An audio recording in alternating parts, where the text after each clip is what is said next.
Bismillahirrahmanirrahim.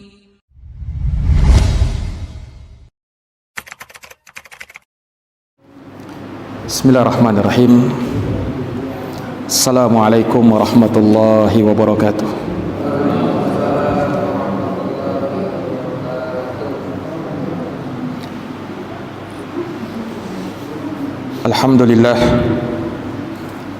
Alhamdulillah nahmaduhu wa nasta'inuhu wa nastaghfiruh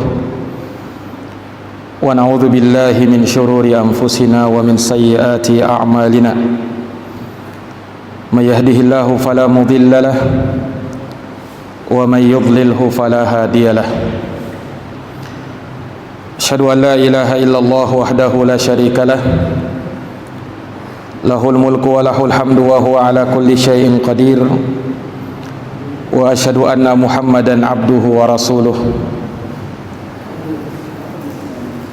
Waliyus salihin sallallahu alaihi wa ala alihi wa sahbihi wa man tabi'ahum bi ihsanin ila yaumiddin. Wa sallama tasliman katsira, amma ba'd.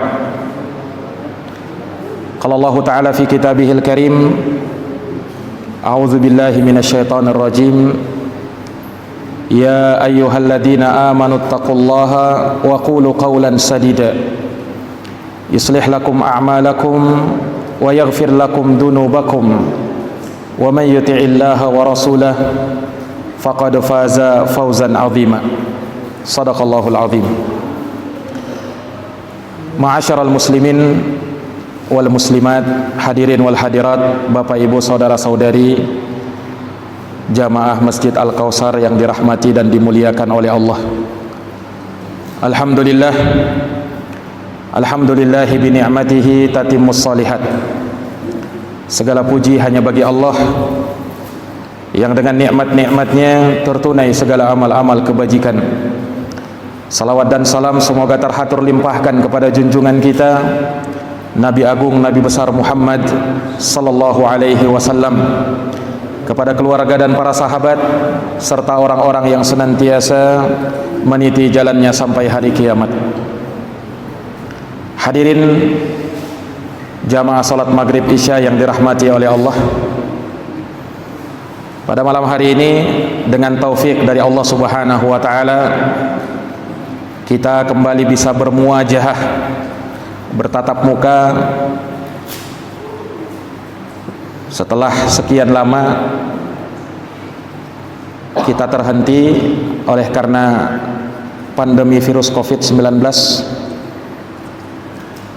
diterapkannya PPKM. Saya tidak tahu apa sekarang masih PPKM atau sudah. Nah, tidak tahu kapan berakhirnya PPKM. Insya Allah.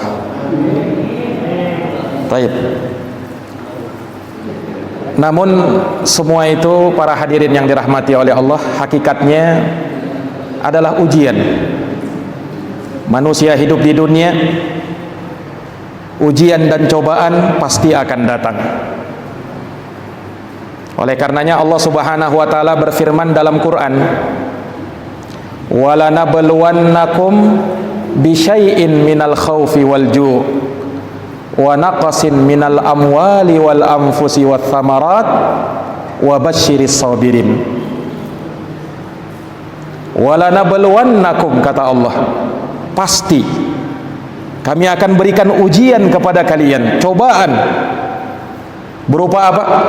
Minal khaufi wal ju', rasa takut, khawatir, kelaparan, wa naqasin minal amwali wal anfusi wath thamarat, begitu pula kekurangan harta, jiwa dan buah-buahan. Ini karena ujian, cobaan yang menimpa. Kemudian apa? Wa basyiris sabirin, beri kabar gembira, kata Allah, bagi mereka yang mau bersabar menghadapi ujian, menghadapi cobaan yang menghampiri dirinya. Ini jamaah sekalian yang dirahmati oleh Allah. Maka kita hidup di dunia pasti ada ujian, pasti ada cobaan. Dan ujian itu datang terkadang berupa kebaikan dan terkadang berupa kejelekan. Jangan disangka ujian hanya berupa kejelekan. Kebaikan juga adalah ujian dari Allah. Allah ingin lihat apakah dengan kebaikan yang Allah berikan kita mampu bersyukur, atau sebaliknya semakin sombong. Karena ada orang yang diberi bukan semakin bersyukur, tapi semakin sombong dia. Nah, makanya Allah silih gantikan itu. Terkadang ada kebaikan, terkadang ada keburukan, dan semua itu adalah ujian. Allah Subhanahu wa taala berfirman, "Wa nabluukum bisyarri wal khairi fitnah wa ilaina turja'un." Dan kami akan membala kalian, kami akan menguji kalian berupa apa? Bisyarri wal khairi, berupa kejelekan dan kebaikan. Jadi ujian Allah terkadang yang baik-baik itu datang, terkadang sebaliknya kejelekan juga ujian dari Allah. Dan Allah katakan, kepadakulah kalian akan dikembalikan. Dunia dengan segala isinya, kemewahan, perhiasan dunia, ujian dari Allah Subhanahu wa taala. Inna ja'alna ma 'alal ardi zinatan laha linabluwahum ayyuhum ahsanu amala. Sesungguhnya kami menjadikan semua yang ada di permukaan bumi berupa perhiasan, gemerlapnya dunia, semua itu ujian. Allah ingin tahu, Allah ingin lihat siapa di antara mereka yang paling baik amalannya. Ini ujian, Pak. Bahkan hidup kita dan matinya kita itu pun ujian dari Allah. Alladzi khalaqal mauta wal hayata liyabluwakum ayyukum ahsanu amala. Allah dialah yang menciptakan kematian dan kehidupan untuk membala kalian, menguji dan mencoba kalian siapa di antara kalian yang paling baik amalannya. Terlalu banyak ayat-ayat yang menunjukkan memang kehidupan manusia itu ujian. Kita lahir tercipta dari setetes air mani yang bercampur, nabtali kata Allah. Kemudian kami berikan ujian kepada manusia itu. Faja'alnahu sami'an basira. Kami bekali mereka dengan adanya pendengaran dan penglihatan. Sebagai bekal untuk bisa membedakan mana yang baik dan mana yang buruk. Untuk bisa membedakan mana yang benar dan mana yang batil. Untuk bisa menentukan mana jalan ke surga dan mana jalan ke neraka. Jamaah yang dirahmati dan dimuliakan oleh Allah Subhanahu wa taala. Makanya jangan disangka ujian itu hanya akan menimpa orang-orang jahat, orang-orang jelek, orang-orang yang tidak pernah ke masjid. Justru ujian akan datang kepada orang-orang yang baik. Bahkan terkadang ujiannya semakin besar. Lihat firman Allah Subhanahu wa taala dalam Quran, "Wattaqu fitnatan la tusibannal ladina zalamu minkum khassah." Takutlah kalian kepada ujian, yang ujian itu kata Allah tidak hanya menimpa kepada orang-orang yang zalim secara khusus di antara kalian, tidak. Orang yang baik juga akan dapat ujian. Orang yang rajin ke masjid juga dapat ujian. Orang yang rajin sholat juga ada ujiannya. Dan masing-masing ditentukan dengan tingkat agamanya. Semakin besar dan kuat ia berpegang teguh dengan agama, terkadang ujian yang datang kepada dia semakin besar. Makanya Pak, para nabi dan para rasul ujiannya paling hebat. Ya kurang apa lagi nabi dan rasul itu? Semua kemuliaan ada pada mereka. Tapi bersamaan dengan itu Nabi mengatakan asyaddul bala al-anbiya thummal amsala fal amsal. Manusia yang paling berat ujiannya adalah para nabi, lalu yang semisal dan mirip dengan nabi, dan yang semisal dan mirip dengan nabi. Semakin dekat jalannya dengan nabi, maka semakin besar ujian dan cobaannya. Yubtalal abdu ala hasabi dini. Kata Nabi SAW, hamba itu akan diuji oleh Allah, akan dicoba oleh Allah sesuai dengan tingkat agamanya. In kana fi dinihi sulbah istaddal bala. Kalau dia kuat agamanya, maka semakin besar ujiannya. Wa in kana fi dinihi riqqah ubtuliya ala hasabi dini.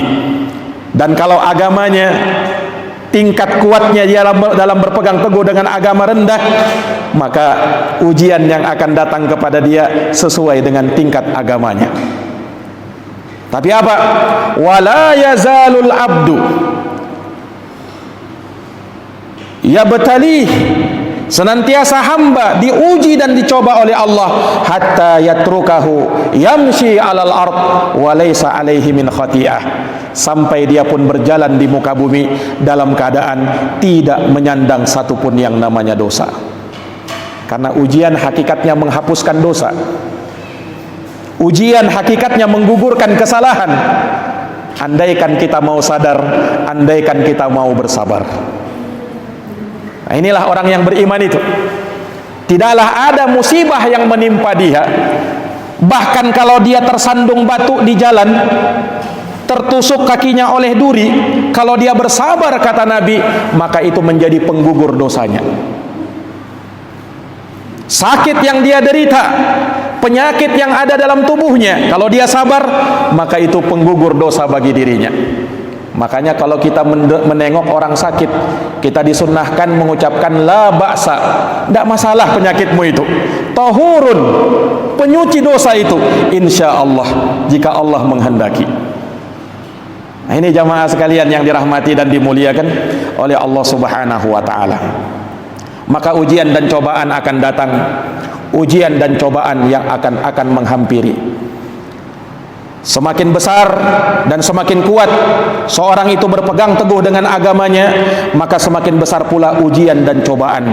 Terlebih manakala syaitan, iblis dan bala tentaranya ikut campur dalam ujian tersebut, semakin besar lagi itu, semakin berat lagi ujian itu. Iya, Allah Subhanahu wa ta'ala melihat bagaimana imannya seseorang tatkala dia mengucapkan amanna, kami sudah beriman, wahum la yuftanun, kemudian tidak ada ujian dan cobaan, tidak mungkin. Orang yang beriman, ujiannya akan ada, ujian akan datang kepada mereka. Mereka tidak bisa diganggu dari arah solat dan ibadah mereka. Luar biasa, dia rajin ke masjid, solatnya tidak pernah ketinggalan. Tapi akan datang ujian dari hal yang lain. Makanya Nabi SAW pernah bersabda dalam sebuah hadis, inna syaitana qad ya'isa ayya'budahul musalluna fi jaziratil arab walakin fit tahrish bainahum. Setan itu, kata Nabi, sudah putus asa untuk membuat orang tersesat dari jalannya, dari jalan Allah, terhadap orang-orang yang rajin sholat. Putus asa setan. Kenapa? Ini orang tidak bisa diganggu lagi nih. Sudah teguh keyakinannya, sudah kuat imannya, rajin sholat sudah menjadi rutinitasnya. Tapi bagaimana caranya setan? Walakin fit tahrish bainahum. Tapi setan menggoda dia dari sisi yang lain. Allah buat ia menjadi bersengketa dengan kawan-kawannya. Allah buat dia menjadi bermusuhan dengan teman-temannya. Sehingga apa? Dia pun menjadi tidak nyaman, tidak merasa enak, ya. Yang sedikit demi sedikit setan ingin menggugurkan ia dari istiqomah. Setan itu tidak langsung, Pak, menjatuhkan manusia dari atas langsung jatuh ke bawah, enggak. Tapi sedikit demi sedikit. Nah, sampai dia berhasil mencapai tujuannya. Ini jamaah sekalian yang dirahmati dan dimuliakan oleh Allah. Makanya kita tidak boleh merasa aman dari makar dan tipu daya setan. Selalu kita mawas diri, selalu kita minta perlindungan kepada Allah, jangan sampai setan menyesatkan kita. Jamaah yang dirahmati dan dimuliakan oleh Allah Subhanahu wa ta'ala, manusia semenjak dia lahir, Allah Subhanahu wa ta'ala jadikan ujian dan cobaan itu terus menghampiri. Dan jamaah sekalian, manusia dalam hidupnya akan selalu merasakan kepayahan dan kesusahan. Lihat dalam surat Al-Balad, Allah Subhanahu wa taala menyatakan di ayat yang keempat, laqad khalaqanal insana fi kabad. Kata Allah Subhanahu wa taala, sungguh kami ciptakan manusia fi kabad, dalam kabad. Kabad itu dalam bahasa Arab artinya susah, payah, lelah, letih. Nah, jadi manusia diciptakan dalam keadaan seperti itu. Jangankan ketika dia lahir, ketika masih dalam kandungan saja, manusia itu berada dalam kesusahan dan kepayahan. Ya kan? Lihat bagaimana proses penciptaan manusia itu, Pak. Allah ciptakan dari setetes air, dan itu dikumpulkan oleh Allah Subhanahu wa taala dalam rahim ibunya. Kemudian setetes air ini berlangsung dalam 40 hari, lalu berubah menjadi segumpal darah juga selama 40 hari juga. Lalu dari segumpal darah Allah rubah lagi menjadi sekerat daging, pun berjalan selama 40 hari. Terjadilah pembentukan.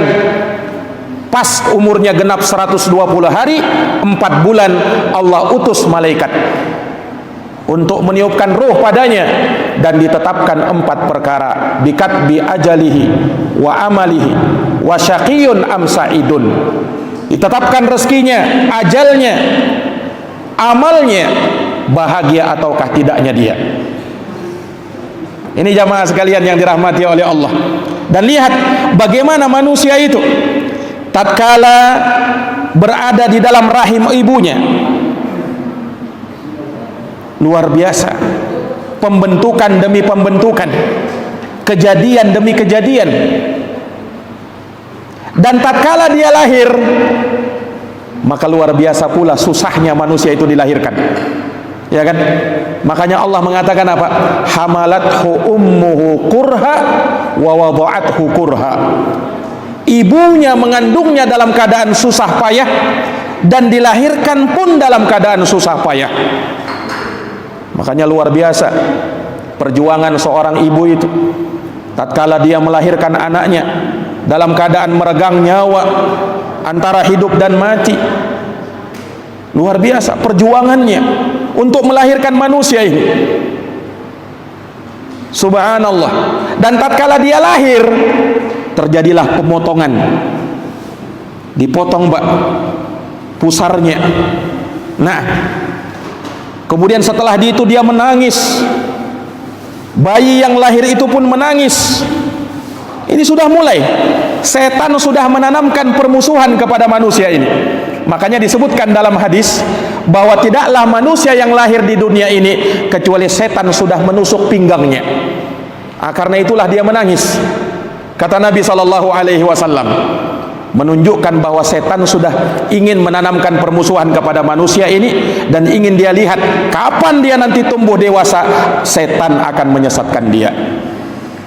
Nah, dan lihat bagaimana pertumbuhan manusia itu betul-betul fi kabad, dalam keadaan susah payah.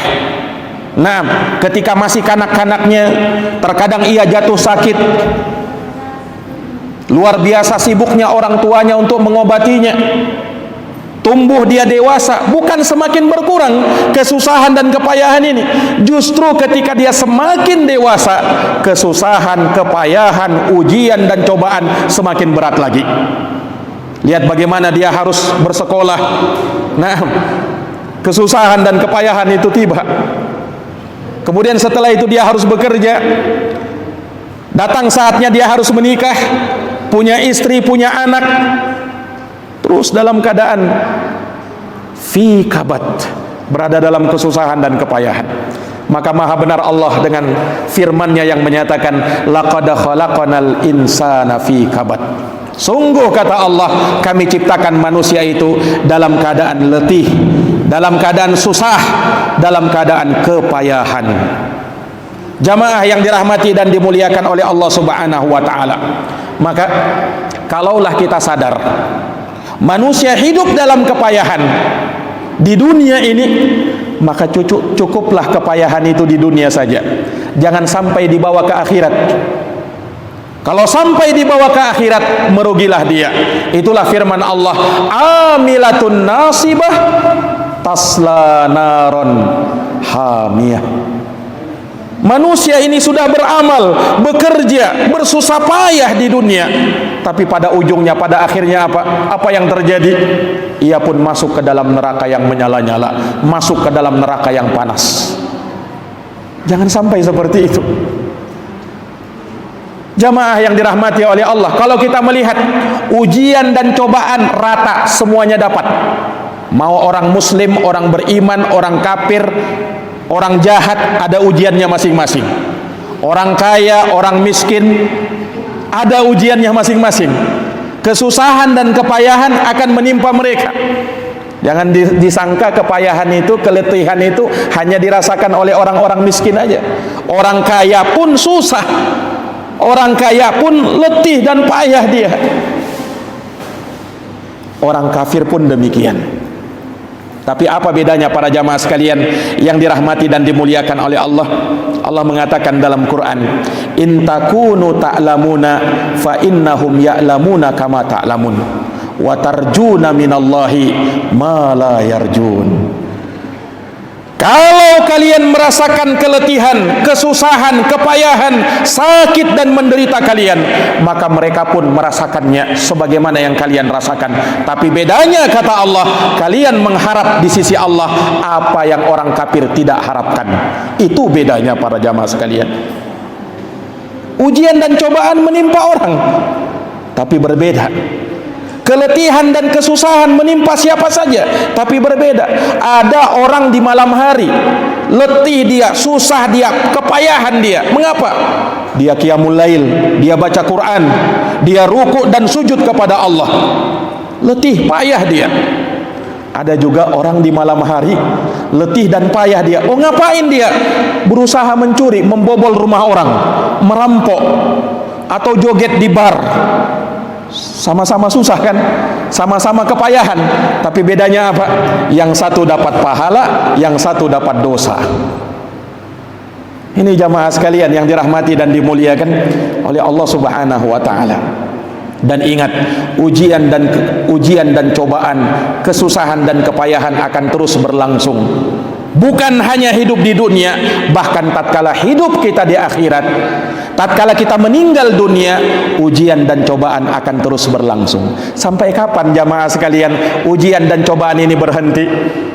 Imam Ahmad pernah ditanya, wahai Imam Ahmad, sampai kapan ujian dan cobaan akan terus menimpa manusia?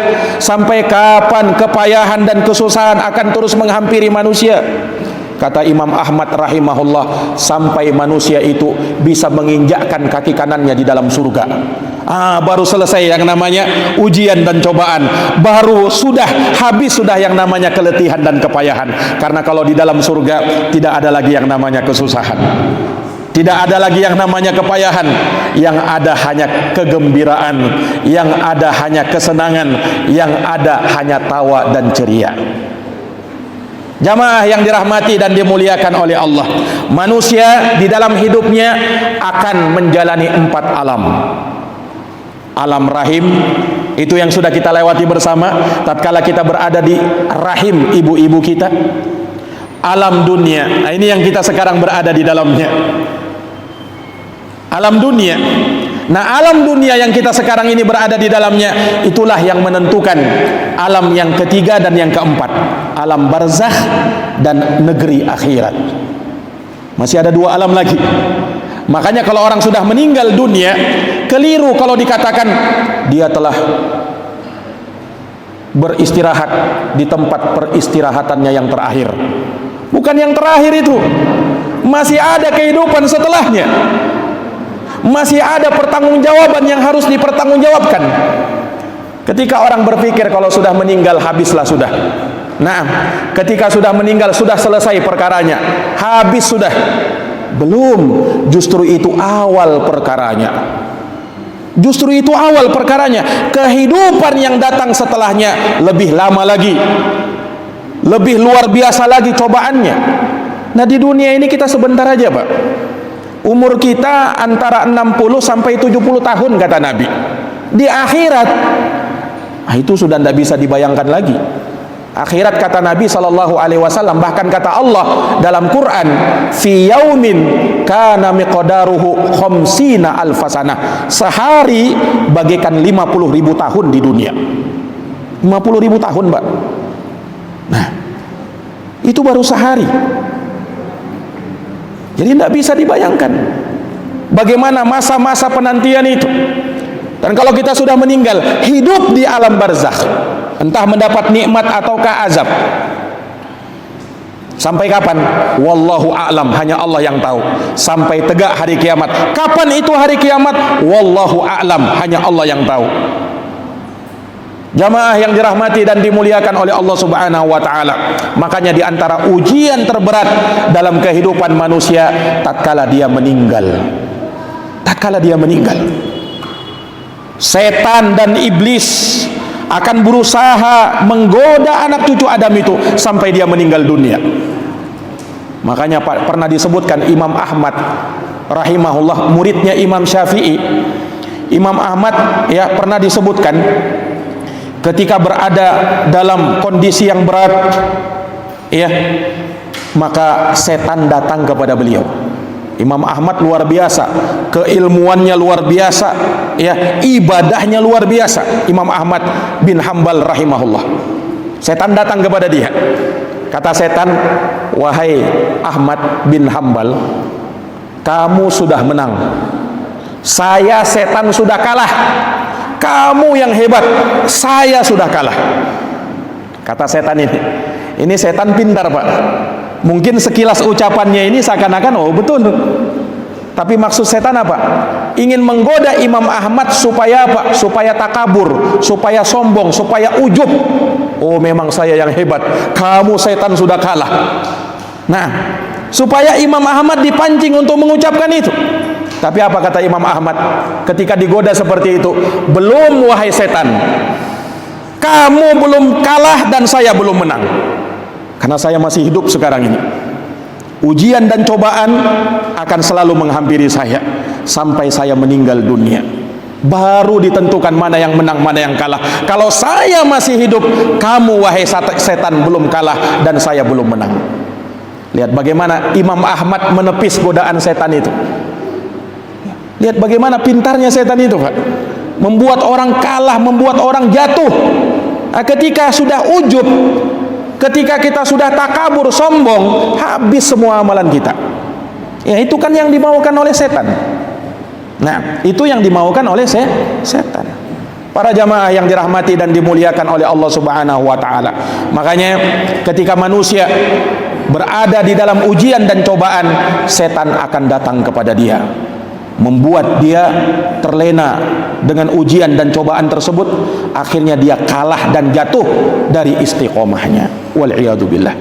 Para jamaah yang dirahmati dan dimuliakan oleh Allah, bagaimana kehidupan setelah seorang itu meninggal dunia? Ujian dan cobaan akan menghampiri dia. Dan Nabi SAW mengisahkannya. Di antara keimanan orang yang beriman, percaya dengan perkara yang gaib, percaya dengan negeri akhirat, percaya dengan azab dan nikmat kubur. Rasulullah bersabda tentang kubur, alam barzakh, awwalu manzilin min manazilil akhirah. Dia adalah tangga pertama dari tangga menuju negeri akhirat. Dia adalah tempat persinggahan pertama dari persinggahan negeri akhirat. Jadi kalau diibaratkan kayak tangga, nah alam kubur itu, Pak, alam barzakh tangga pertamanya. Tangga pertamanya dari tangga negeri akhirat. Persinggahan pertama dari persinggahan negeri akhirat. Dan disitulah manusia betul-betul akan diuji dan dicoba oleh Allah Subhanahu wa ta'ala. Terlalu banyak dalil-dalil yang mengisahkan bagaimana manusia tatkala berada di alam kuburnya. Kita bacakan sedikit kisah yang disebutkan oleh Al-Bara ibnu Azib dalam hadis yang diriwayatkan oleh Imam Ahmad. Nabi SAW pernah mengantar salah seorang sahabatnya yang meninggal dunia. Kemudian jamaah sekalian yang dirahmati dan dimuliakan oleh Allah, ketika sampai di kuburan, Nabi SAW pun duduk, para sahabat pun duduk, dan terlihat bagaimana mereka dalam keadaan khusyuk ketika itu, sampai seakan-akan ada burung-burung yang hinggap di kepala mereka, saking khusyuknya mereka. Kemudian Nabi kita Muhammad sallallahu alaihi wasallam bersabda, "Ista'idzu billahi min adzabil qabr. Ista'idzu billah min adzabil qabr. Ista'idzu billahi min adzabil qabr." Mintalah kalian perlindungan kepada Allah dari azab kubur. Mintalah perlindungan kepada Allah dari azab kubur. Minta kalian perlindungan kepada Allah dari azab kubur. 3 kali Nabi ucapkan seperti itu. 3 kali Nabi SAW ucapkan seperti itu, membuat terhentak hati para sahabat. Luar biasa peringatan Nabi ini. Makanya jamaah sekalian yang dirahmati dan dimuliakan oleh Allah, kita senantiasa meminta perlindungan dari azab kubur. Nah, itulah doa 4 perlindungan yang sering kita ucapkan di akhir sebelum kita mengucapkan salam. Di antaranya kita minta perlindungan min adzabil qabri, dari azab kubur. Sahabat Utsman bin Affan radhiyallahu anhu disebutkan kalau beliau diingatkan tentang azab kubur, beliau menangis sejadi-jadinya sampai membasahi jenggotnya. Maka disebutkan bahwasanya orang-orang pun bertanya kepada sahabat Khalifah Utsman bin Affan, "Wahai Utsman, disebutkan kepadamu tentang surga dan neraka, kamu tidak menangis. Lah kenapa tentang azab kubur disebutkan kepadamu kamu menangis?" Apa kata sahabat Utsman bin Affan radhiyallahu anhu? "Aku betul sungguh pernah mendengar Rasulullah mengatakan, innal qabra awwalu manzilin min manazilil akhirah." Sesungguhnya kubur itu adalah tempat persinggahan pertama dari persinggahan-persinggahan menuju negeri akhirat. Ibaratnya dia seperti pintu gerbang menuju negeri akhirat. Jamaah yang dirahmati dan dimuliakan oleh Allah, Utsman melanjutkan ucapannya, "Faman naja minhu fama ba'dahu aisaru min." Siapa yang selamat dari fitnah kubur, maka yang datang setelahnya akan lebih mudah. "Wa man lam yanju minhu fama ba'dahu ashaddu min." Namun barang siapa yang tidak selamat darinya, maka apa yang datang setelahnya akan lebih berat. Kemudian Utsman mengatakan, "Ma ra'aitu mandaran qat illa wal qabru afdha'u min." Aku tidak pernah melihat suatu pemandangan melainkan kuburan lebih jelek pemandangannya tatkala seorang mendapatkan azab dari azab kubur. Jamaah yang dirahmati dan dimuliakan oleh Allah Subhanahu wa taala. Maka Nabi sallallahu alaihi wasallam tatkala memerintahkan para sahabat untuk meminta perlindungan dari azab kubur, Nabi pun bercerita bagaimana keadaan orang beriman ketika mendapatkan fitnah kubur dan bagaimana keadaan orang kafir tatkala mendapatkan azab kubur. Jamaah yang dirahmati dan dimuliakan oleh Allah Subhanahu wa taala, Nabi pun menyatakan, adapun orang yang beriman ketika dia terpisah dari kehidupan dunia, dia menuju ke alam selanjutnya, alam kubur, maka malaikat pun datang. Malaikat pun datang dalam keadaan bidul wujuh, wajah-wajah mereka putih berseri, ingin menghampiri orang yang beriman yang akan meninggal ini.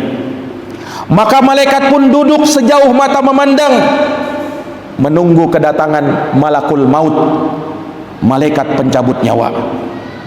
Sebelumnya malaikat sudah berbaris itu, Pak. Sudah ada malaikat-malaikat itu. Malaikat tersebut membawa permadani dari permadani surga dan membawa minyak wangi dari minyak wangi kasturi yang paling harum yang diambil dari surga. Maka ditunggulah malakul maut. Datanglah malakul maut, malaikat pencabut nyawa. kemudian dicabut nyawanya orang yang beriman ini dengan sangat lembut dan hati-hati malaikat maut mencabutnya. Sehingga apa yang terjadi? Nabi SAW mengatakan, maka keluarlah ruhnya dengan sangat mudah. Nabi ibaratkan bahkan seperti air yang keluar dari tekonya, sangat mudah sekali. Dia orang yang beriman.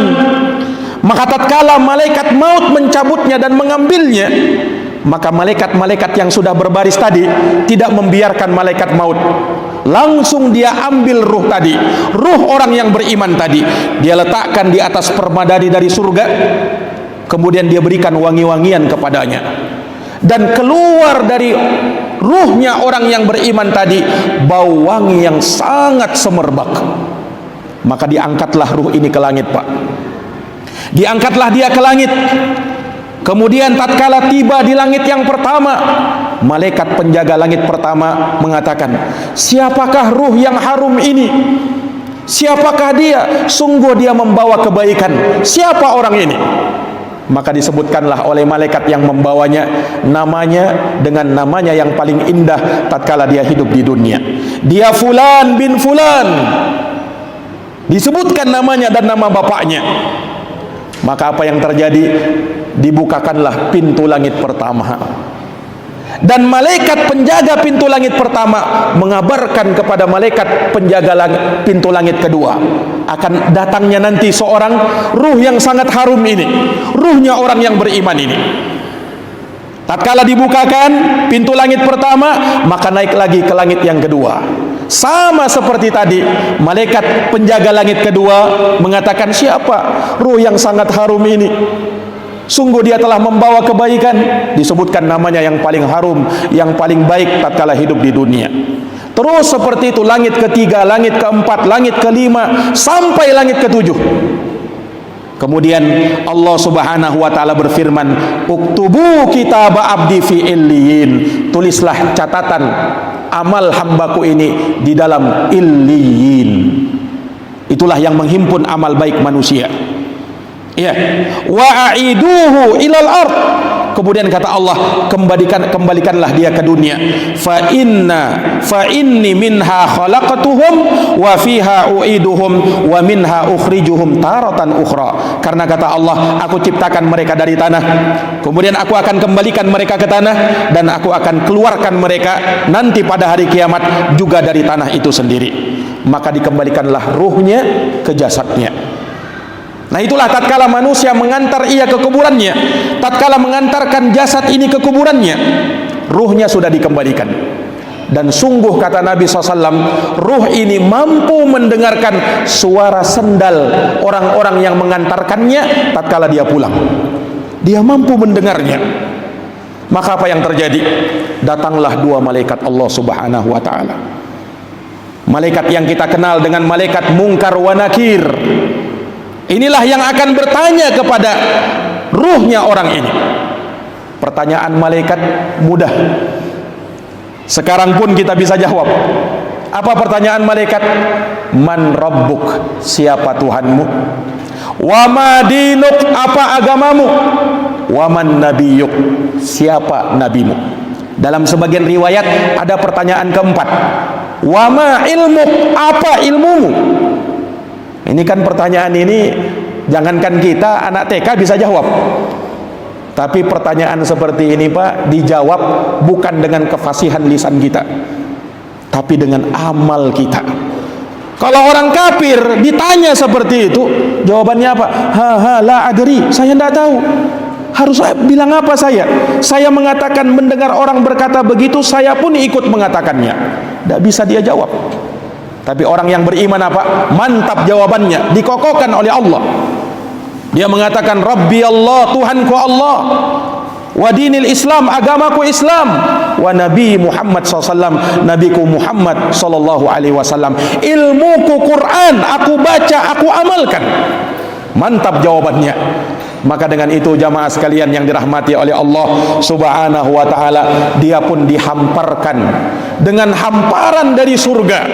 Kuburannya pun diluaskan sejauh mata memandang. Kemudian diperlihatkan kepada dia dari sebuah lubang surga Allah Subhanahu wa taala. Di sana dia lihat rumahnya, di sana dia lihat keluarganya. Maka dengan hal tersebut dia mengatakan, ya Allah, segerakan hari kiamat. Dia ingin cepat-cepat masuk surga, bertemu dengan keluarganya. Subhanallah. Kemudian Nabi sebutkan, dia pun tidur seperti tidurnya pengantin. Nah, ini orang yang beriman, Pak. Lalu kemudian datang kepada dia temannya, orang yang sangat bagus wajahnya. Ia pun bertanya, siapa kamu ini? Sungguh wajahmu membawa kebaikan. Siapakah kamu sebenarnya? Maka orang ini mengatakan, saya adalah amal baikmu.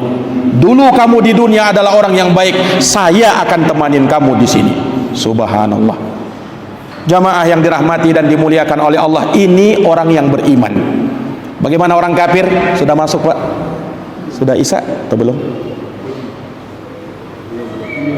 Belum. Baik.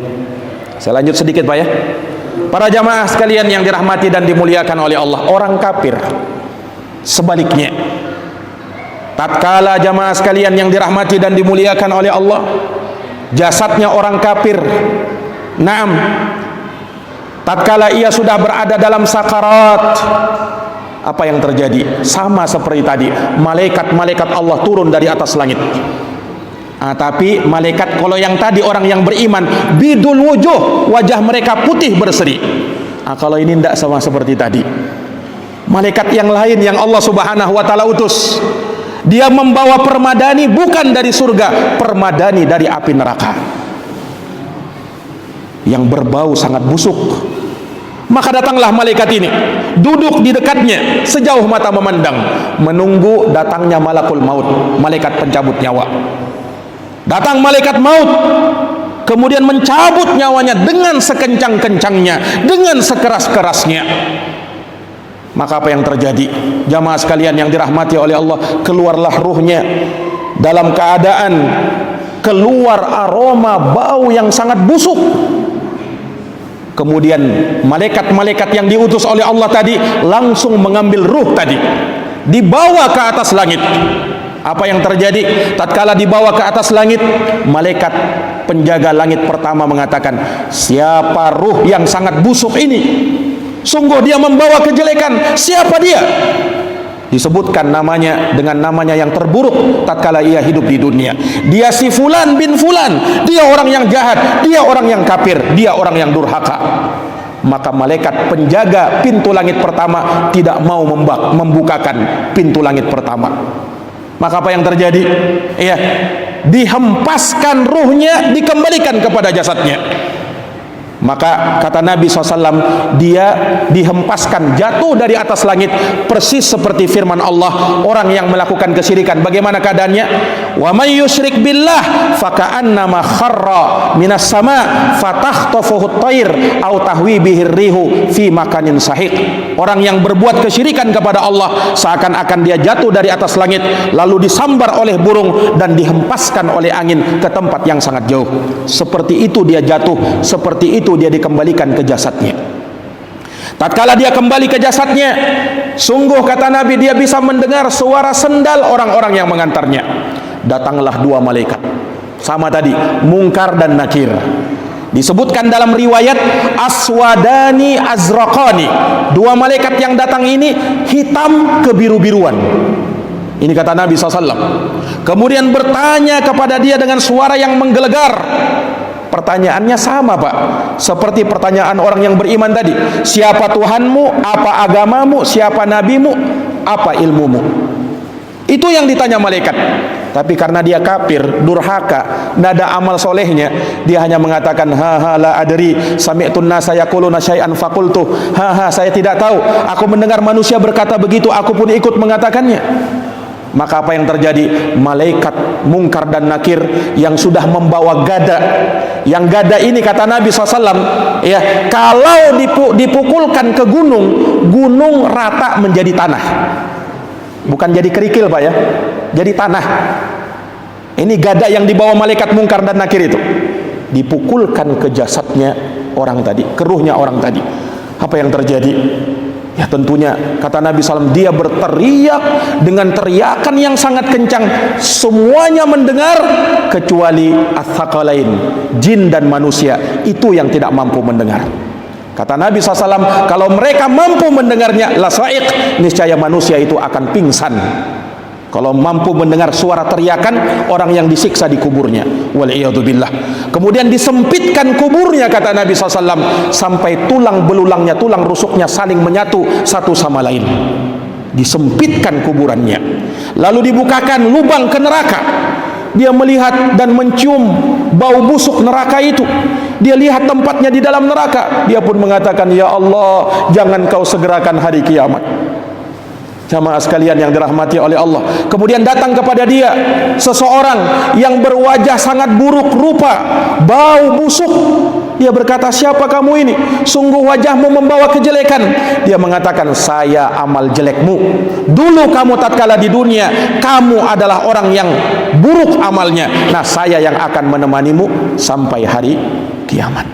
Nauzubillahi min dzalik. Jamaah yang dirahmati oleh Allah, ini sekilas cerita terkait dengan apa yang dikabarkan oleh Nabi sallallahu alaihi wasallam dari kehidupan setelah kematian, kehidupan alam barzah, kehidupan di alam kubur, yang kita berlindung kepada Allah Subhanahu wa taala dari azab kubur, dan kita memohon kepada Allah Subhanahu wa taala semoga kita dimatikan dalam keadaan husnul khatimah, penutupan yang baik, dan semoga Allah Subhanahu wa taala memberikan kepada kita kebaikan baik itu di dunia, di alam barzakh maupun di akhirat. Innahu waliyudzalika wal qadiru alaih. Demikian jamaah sekalian, lebih dan kurangnya mohon dimaafkan. Subhanakallahumma wa bihamdika asyhadu an la ilaha illa anta astaghfiruka wa atubu ilaik. Subhana rabbika rabbil izzati amma yasifun wa salamun alal mursalin walhamdulillahi rabbil alamin. Wassalamu alaikum warahmatullahi wabarakatuh.